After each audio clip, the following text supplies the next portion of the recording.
Hello everyone, this is Kaveri Kathuria here. Welcome to my YouTube channel. I hope you all are doing great. And today we are going to start a new chapter, that is employment. So let's start it. See, what is employment? Now we have to understand what is employment. So before understand this, we have to understand some basic concepts. Right? Now see, हम लोग daily life में हमारी बहुत सारी activities रहती हैं. Generally activities को हम डिवाइड करते हैं टू पार्ट्स में. जो आपकी डेली एक्टिविटीज़ रहती हैं उसे हम डिवाइड करते हैं टू पार्ट्स में. एक आपकी कहलाती है इकोनॉमिक एक्टिविटी और एक कहलाती है आपकी नॉन इकोनॉमिक एक्टिविटी. अभी आपको सिर्फ इतना कॉन्सेप्ट समझना है कि एक्टिविटीज़ को हम टू पार्ट्स में डिवाइड कर रहे हैं, and the one is economic activity and the second is non economic activity. अब ये एक्चुअल में है क्या, पहले आप इसे अंडरस्टैंड करें. सी, जब भी आप कोई एक्टिविटी को ऑब्जर्व करेंगे तो एक्टिविटीज़ को अगर हम इन दो पार्ट्स में डिवाइड ना करते हुए अगर डिफरेंट वे से देखें तो हम ये कह सकते हैं कि एक एक्टिविटी ऐसी होती है जिससे हमें अर्निंग होती है. राइट, एक ऐसी एक्टिविटी जिससे हमें अर्निंग होती है. आप विजुअलाइज करें कि आपके घर में भी जो आपके पेरेंट्स हैं वो किसी ना किसी ऐसे बिजनेस में एंगेज्ड होंगे या फिर किसी एम्प्लॉयमेंट में एंगेज्ड होंगे, या फिर आप मान लीजिए किसी प्रोफेशन में एंगेज्ड हैं, लाइक डॉक्टर हैं या लॉयर हैं, किसी भी प्रोफेशन में हैं. तो वो मेनली कर क्या रहे हैं, अर्निंग कर रहे हैं. ऐसी एक्टिविटीज़ से उनको क्या होती है, अर्निंग होती है. और अर्निंग उनको क्यों चाहिए, बिकॉज उनको अपनी अपनी जो वांट्स हैं उनको सेटिस्फाई करना है, तो उसके लिए उनको अर्निंग चाहिए. तो एक्टिविटीज़ बेसिकली आपकी टू पार्ट्स में डिवाइड की जा सकती हैं. एक है आपकी ऐसी एक्टिविटीज़ जो आपको अर्निंग देती हैं और एक ऐसी एक्टिविटीज़ जो आपको अर्निंग नहीं देती हैं. राइट, तो कोई भी ऐसी एक्टिविटी जिससे आपको अर्निंग हो रही है उसे हम कहते हैं इकोनॉमिक एक्टिविटी. कोई भी ऐसी एक्टिविटी जिससे आपको अर्निंग होती है उसे हम कहते हैं इकोनॉमिक एक्टिविटी. और कोई ऐसी एक्टिविटी जिससे आपको अर्निंग नहीं होती, फॉर एग्जांपल हम we are talking to someone, हम किसी से बात कर रहे हैं या फिर हम चल रहे हैं, उठ रहे हैं, बैठ रहे हैं, ऐसी एक्टिविटीज़ हैं जिससे हमें कोई अर्निंग नहीं होती. इसे हम क्या कहते हैं, नॉन इकोनॉमिक एक्टिविटी. आई होप यहाँ तक आपको क्लियर होगा. फिर भी मैं आपको एक बार रिपीट कर दूँ. एक्टिविटीज़ को हम डिवाइड कर रहे हैं into the two parts, economic activity as well as non economic activity. Economic activities ऐसी एक्टिविटी है जिससे आपको कोई अर्निंग होती है, जैसे आप किसी बिजनेस में एंगेज्ड हो या फिर आप कोई प्रोफेशन हो या फिर आप किसी एम्प्लॉयमेंट में हो. और नॉन इकोनॉमिक एक्टिविटी ऐसी एक्टिविटीज़ है जिससे आपको कोई अर्निंग नहीं होती. राइट, अब देखिए, अब जैसे हमने अंडरस्टैंड किया कि ये है क्या इकोनॉमिक एक्टिविटी और नॉन इकोनॉमिक एक्टिविटी. अब हमने क्या अंडरस्टैंड करना है कि एम्प्लॉयमेंट क्या है. राइट, अब सबसे पहले देखिए कि हम काम करते क्यों हैं. एक बेसिक क्वेश्चन ये अराइज होता है कि हम काम करते ही क्यों हैं. तो आप इसका थोड़ा सा इंट्रोडक्शन देखें, आपको क्लियर होगा.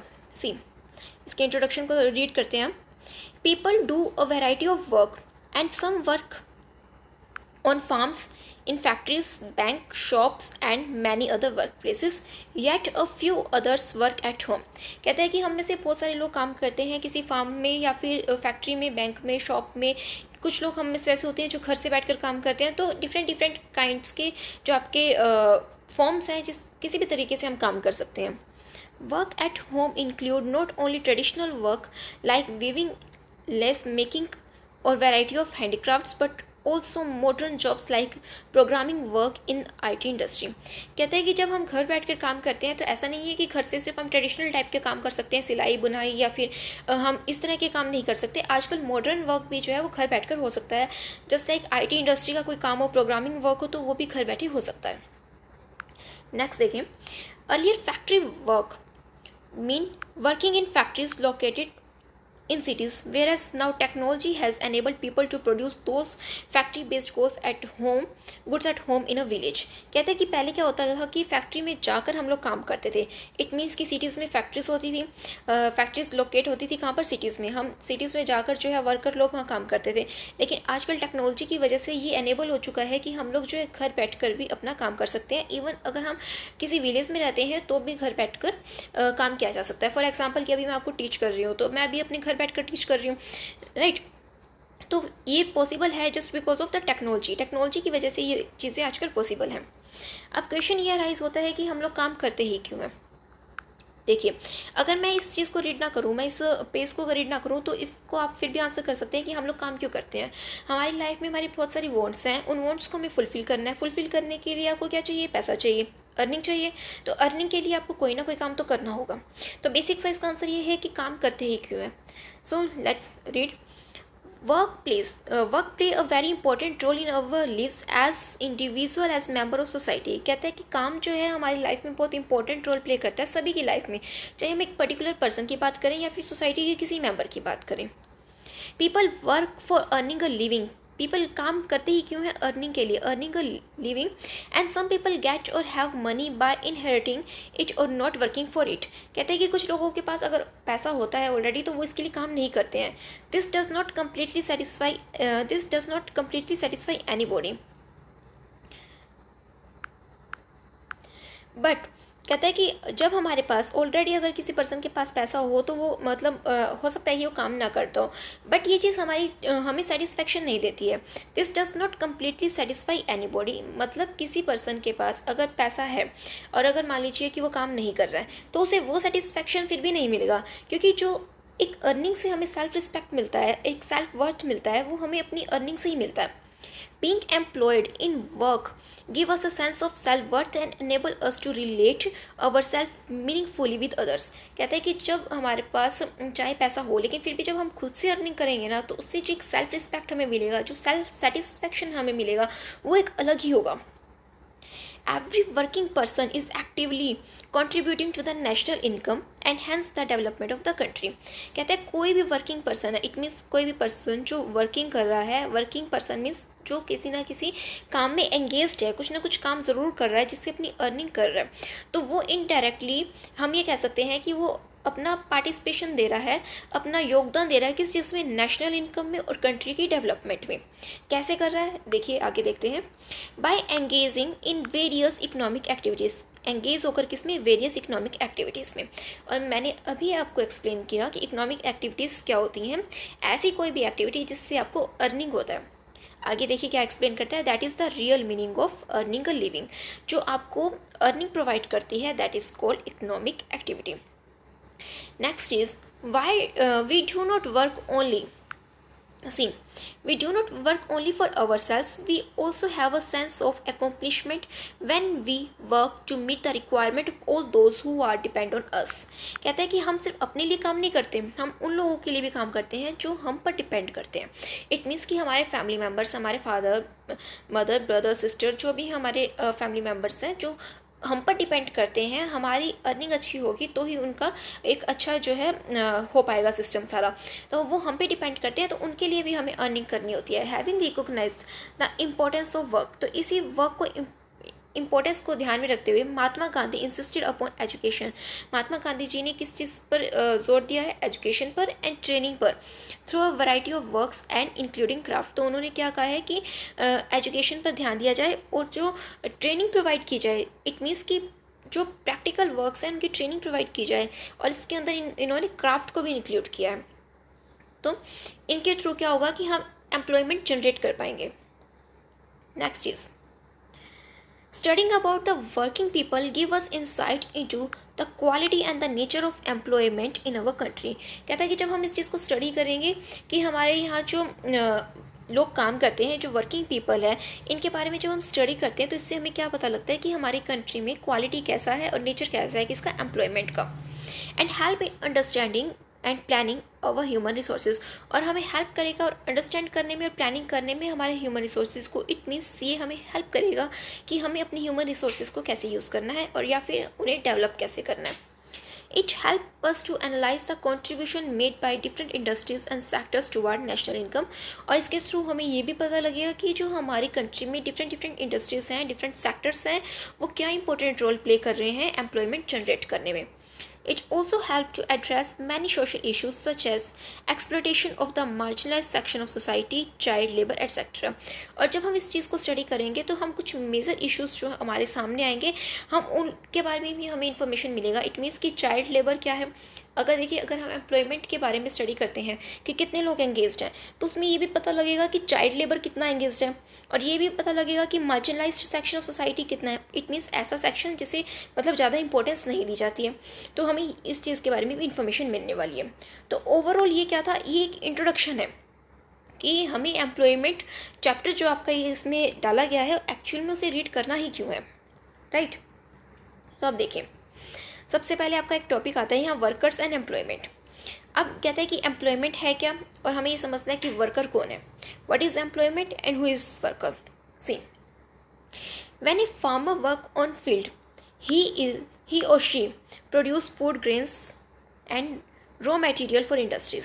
क्या कहता है कि जब भी कोई फार्मर है जो किसी खेत में काम करता है तो वो क्या करेगा, वहाँ पर फूड ग्रेन जो है वो बनाएगा, अनाज उगाएगा, या फिर हमें इंडस्ट्रीज के लिए रॉ मटेरियल प्रोवाइड करेगा। फॉर एग्जांपल कि अगर किसी ने कोई शर्ट बनानी हो तो उसे क्या चाहिए, कॉटन चाहिए, राइट। तो वो कॉटन जो होती है, रुई कहाँ उगाई जाती है, खेत में ही उगेगी। तो मतलब क्या है कि इंडस्ट्रीज के लिए जो है रॉ मटेरियल प्रोवाइड करती है हमें। Cotton become cloth in textile mills and in power looms. कहता है कि कॉटन के थ्रू ही जो है एक कपड़ा बन पाएगा, क्लॉथ बन पाएगा। तो टेक्सटाइल इंडस्ट्रीज को क्या मिल रहा है, रॉ मटेरियल मिलता है। तो इनडायरेक्टली कहता क्या है कि एम्प्लॉयमेंट क्या है। See, lorries transport goods from one place to another. अब लॉरीज क्या करती हैं, ट्रांसपोर्ट करती हैं गुड्स को एक प्लेस से दूसरे प्लेस की तरफ। We know that the total money value of all such goods and services produced in the country in a year is called the gross domestic product for that year। एक most important word यहाँ पर क्या आया है, gross domestic product, जिसको हम कहते हैं जीडीपी। हम सबसे पहले इसे अंडरस्टैंड करें कि जीडीपी क्या है, तब आपको क्लियर होगा कि एम्प्लॉयमेंट क्या है। जीडीपी का मतलब क्या होता है कि हमारी कंट्री के अंदर, फॉर एग्जाम्पल कि हम इंडिया की बात कर रहे हैं तो इंडिया का जीडीपी क्या है, तो हम इस चीज़ की बात करते हैं कि हमारी कंट्री के अंदर एक साल के अंदर अंदर जितनी भी गुड्स एंड सर्विसेज को प्रोड्यूस किया जाता है, उनकी जो वैल्यू होती है, राइट, जितनी भी गुड्स एंड सर्विसेज प्रोड्यूस की गई हैं उनकी जो वैल्यू होती है उसे हम कहते हैं जीडीपी। अब देखिए इसे एक बार आप, टोटल मनी वैल्यू, ये वर्ड देखिए आप इसे, टोटल मनी वैल्यू किसका, of all such goods and services produced in a country in a year is called gross domestic product for that year, right. इतनी बात आपको समझ आई कि जीडीपी क्या है। अब एक सिचुएशन देखिए कि हमने यहाँ पर जीडीपी में क्या लिया है, सिर्फ वही चीज़ें, वही गुड्स एंड सर्विसेज जो हमारी कंट्री के अंदर प्रोड्यूस की गई थी, राइट। ऐसा तो नहीं है कि हम लोग बाहर से कुछ एक्सपोर्ट इंपोर्ट नहीं करते, वो भी तो होता है ना। अब मान लीजिए कि कुछ एक्सपोर्ट किया जाता है, अगर हम एक्सपोर्ट करते हैं, माल बाहर जाएगा, कंट्री में बाहर जाएगा तो हमें पेमेंट मिलेगा वहाँ से, राइट। लेकिन अगर हम इंपोर्ट करते हैं, हम बाहर से माल खरीद रहे हैं, तो हमें पेमेंट करना पड़ेगा उनको। तो कुछ इस तरह की ट्रांजैक्शंस भी होती है। तो अब क्या होता है कि एक्सपोर्ट और इम्पोर्ट का जो डिफरेंस रहता है इनकी अमाउंट का, इट मीन्स कि जितनी अमाउंट का माल खरीदा गया, जितनी अमाउंट का माल बेचा गया बाहर फॉरेन कंट्री के साथ, इन दोनों की अमाउंट का जो डिफरेंस होता है, अगर उसको भी जीडीपी में ऐड कर दिया जाए, तो वो क्या बन जाता है, GNP, gross national product. I hope यहाँ तक आपको क्लियर होगा। दो टर्म्स मैंने आपको एक्सप्लेन करने की कोशिश की है, एक जीडीपी और एक जीएनपी। फिर से एक्सप्लेन कर देती हूँ कि जीडीपी क्या होता है। जीडीपी होता है जितनी भी गुड्स एंड सर्विसेज आपकी कंट्री के अंदर प्रोड्यूस की गई है, with in the country produce की गई है, उसकी मनी वैल्यू। इट मीन्स कितने रुपए का वो माल है जो बनाया गया था, कंट्री के अंदर प्रोड्यूस किया गया था, दैट इज कॉल्ड जीडीपी। लेकिन जब हम एक्सपोर्ट और इंपोर्ट किए गए माल का भी जो वैल्यू होता है उसका डिफरेंस, इट मीन्स कि मान लीजिए 5 लाख का एक्सपोर्ट किया था और 2 लाख का इंपोर्ट किया था, तो डिफरेंस क्या आ गया, 3 लाख का। तो अगर इसको भी हम जीडीपी में ऐड कर देंगे, that is called GNP. I hope यहाँ तक आपको क्लियर होगा। सी, अब देखिए आगे क्या कहता है।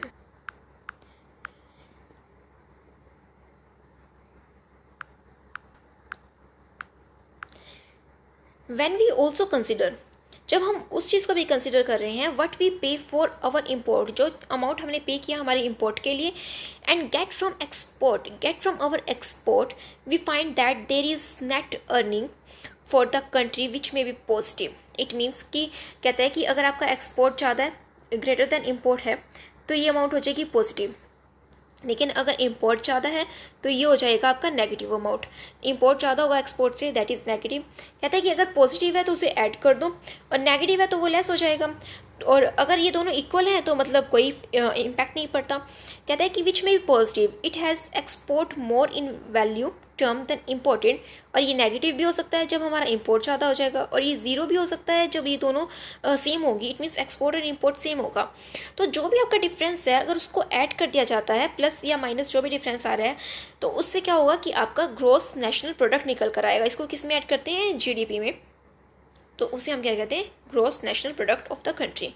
तो ये आपका बेसिक पॉइंट था। नेक्स्ट देखिए, दोज एक्टिविटीज़ कहता है कि those activities which contribute to gross national product are called economic activity. कहता है ऐसी कोई भी एक्टिविटी जो कंट्रीब्यूशन देती है अपना किस चीज़ में, ग्रॉस नेशनल प्रोडक्ट में, जीएनपी में कंट्रीब्यूशन देती है, तो उसे हम क्या कहते हैं, इकोनॉमिक एक्टिविटी। तो इनडायरेक्टली क्या कहना चाहता है कि ऐसी कोई भी एक्टिविटी जिसके थ्रू कोई भी अर्निंग हो रही है किसी को, तो उसे हम क्या कहते हैं, economic activity. All those who are engage in economic activities, और कहता है जो भी लोग इकोनॉमिक एक्टिविटी में एंगेज होते हैं इन वट एवर कैपेसिटी, चाहे किसी भी तरह का काम करते हो। इट मीन्स कि अगर आप कोई भी इकोनॉमिक एक्टिविटी कर रहे हैं, चाहे आप स्मॉल लेवल पर कर रहे हैं या हाई लेवल पर कर रहे हैं, तो उन लोगों को हम क्या कहते हैं, इससे मैटर नहीं करता, लेकिन काम तो कर रहे हैं ना, इकोनॉमिक एक्टिविटी में अपना योगदान तो दे रहे हैं। और जो लोग अपना काम करते हैं ऐसे, उनको कहते हैं हम वर्कर, राइट। तो अब दो डेफिनेशंस आपको यहाँ क्लियर हुई हैं। एक तो पूछता है कि वर्कर कौन है। वर्कर वो लोग हैं जो इकोनॉमिक एक्टिविटी में लगे हुए हैं, काम कर रहे हैं। और जो एम्प्लॉयमेंट है वो क्या है कि अपनी अर्निंग करना, हम काम करके क्या है, कोई भी इकोनॉमिक एक्टिविटी कर रहे हैं, तो वो क्या है, employment. If some of them temporarily abstain from work due to illness, injury or other physical disability, bad weather, facilities, social or religious function, they are also workers। it means कि अगर मान लीजिए कि आप किसी कारणवश थोड़े समय काम नहीं कर पाते हैं, किसी को कोई इंजरी हो जाती है या फिर किसी को कोई फिजिकल डिसेबिलिटी हो जाती है, किसी भी कारणवश अगर वो कुछ समय के लिए काम नहीं करता, तो ऐसा नहीं है कि वो वर्कर नहीं है, तब भी उसे हम वर्कर ही कहते हैं। Worker also include all those who help the main worker in this activities. अब मान लीजिए कि क्या कहना चाहता है कि ऐसा नहीं है कि जो हाई लेवल पर काम करते हैं वही वर्कर होते हैं। अगर आप कोई बहुत बड़े एक्सपोर्टर हैं, ठीक है, अगर आप बहुत बड़े एक्सपोर्टर हैं और मैंने ये तो आपको यहाँ वर्कर माना जाएगा कि आप इकोनॉमिक एक्टिविटी में पार्ट ले रहे हैं, तो आप वर्कर हैं। लेकिन आप क्या अकेले हैंडल कर सकते हैं सब चीज़ को? जो आपके जो स्मॉल ये मान लीजिए कि जो आपसे डाउनवर्ड लोग हैं, जो आपके यहाँ काम करते हैं, जो एम्प्लॉयर हैं, जो वर्कर्स हैं, तो इनको भी वर्कर्स की कैटेगरी में ही इंक्लूड किया जाता है। ऐसा नहीं है कि जो रिचेस्ट पर्सन है, जो टॉप लेवल है, उसी को हम करेंगे। जो स्मॉल लेवल पर काम करते हैं उन्हें भी हम वर्कर की कैटेगरी में इंक्लूड करते हैं, बिकॉज वो अपने लिए कुछ ना कुछ अर्निंग तो कर रहे हैं ना, तो इकोनॉमिक एक्टिविटी में इंक्लूड है। नेक्स्ट देखिए, we generally think of only those who are paid by employer for their worker as worker. This is not so. Generally हम ये मानते हैं कि जब हम किसी के यहाँ काम करते हैं और कोई हमें कुछ पेमेंट करता है, इट मीन्स कि किसी को सैलरी मिलता है, किसी को वेजेस मिलता है, तो हम मानते हैं कि तभी उस बंदे को वर्कर माना जाता है, कि जिसको सैलरी दी जा रही है, जिसको पेमेंट किया जा रहा है, कि ये हमारा वर्कर है। ऐसा नहीं होता है। जो अपने आप काम करते हैं, those who are self employed are also worker. जो खुद से काम करते हैं, जो किसी के कंट्रोल में या किसी के अंडर काम नहीं करते, जो खुद का अपना बिजनेस करते हैं, उसे भी वर्कर कहा जाता है। Now next is the nature of employment in India is multifaceted. It means कि यहाँ पर जो लोग काम करते हैं, जो हमारे यहाँ एम्प्लॉयमेंट है, उसका नेचर बहुत अलग अलग है। Some get employment throughout the year and the some other get employment only a few months in a year. कहता है कि कुछ लोग ऐसे हैं जिनको सारा साल काम मिलता है, और कुछ ऐसे होते हैं जिनको बहुत ही कम समय काम मिल पाता है। इट मीन्स कि साल में कुछ महीने ही काम कर पाते हैं। Many workers do not get the fair wages for their worker. और कुछ वर्कर्स ऐसे होते हैं जिनको अपने काम के प्रति जो है फेयर वेजेस नहीं मिलता। इट मीन्स जितना मिलना चाहिए उतना नहीं मिलता है। While estimating the number of workers, all those who are engaged in economic activities are included as employed। कहता है कि जितने भी जब हम एस्टिमेट करते हैं नंबर ऑफ वर्कर्स को, तो जो भी एंगेज इकोनॉमिक एक्टिविटीज़ में, वो माने जाते हैं कि वो एम्प्लॉयड है, अपने काम में लगे हुए हैं। अब एक इम्पॉर्टेंट पॉइंट आप देखें यहाँ, You might be interested in knowing the number of people engaged in various economic activities during 2011 to 12. The India has about the 473 million strong workforce. कहता है कि अगर हम 2011 और 12 का जो डाटा आपको यहाँ दिया है, तो उसके अकॉर्डिंग क्या कहता है कि लगभग 473 मिलियन स्ट्रॉन्ग वर्कफोर्स है यहाँ पर। Since majority of people resides in rural area. और कहता है कि इतने लोग यहाँ पर मान लीजिए काम करते हैं, लेकिन इसमें से मेजोरिटी ऑफ पीपल कौन है, रूरल एरिया से बिलोंग करते हैं। The proportion of workforce residing there is higher. The rural workforce constitute about 3/4 of this 473 million. It means कि यहाँ पर 3/4 लोग जो हैं वो कौन है, रूरल वर्कर्स हैं। अब देखिए कि ये है क्या। सबसे पहले ये देखना है कि जो इतने लोग काम करते हैं तो इसके अंदर से 3/4 लोग ऐसे हैं जो रूरल एरिया से बिलोंग करते हैं, और उनके अंदर से मेन पॉइंट क्या है कि man from the majority of workforce in India, और लगभग क्या है कि as comparison to females, male जो है ज़्यादा काम करते हैं यहाँ पर। मतलब किसी बिजनेस में देखेंगे कि आप वुमेंस कम मिलेंगे, मेल्स ज़्यादा मिलेंगे। तो ये कंपैरिजन करके दिखाता है कि एक तो लोग कहाँ से बिलोंग करते हैं ज़्यादातर, रूरल एरिया से जो है वर्कफोर्स ज़्यादा है, और दूसरा अगर हम मेल और फीमेल का कंपैरिजन करें तो मेल ज़्यादा मिलेंगे आपको और as comparison to the female. अब नेक्स्ट देखें, about 70% of the workers are man and the rest are women. लगभग 70% वर्कर्स जो होते हैं वो मैन होते हैं, बाकी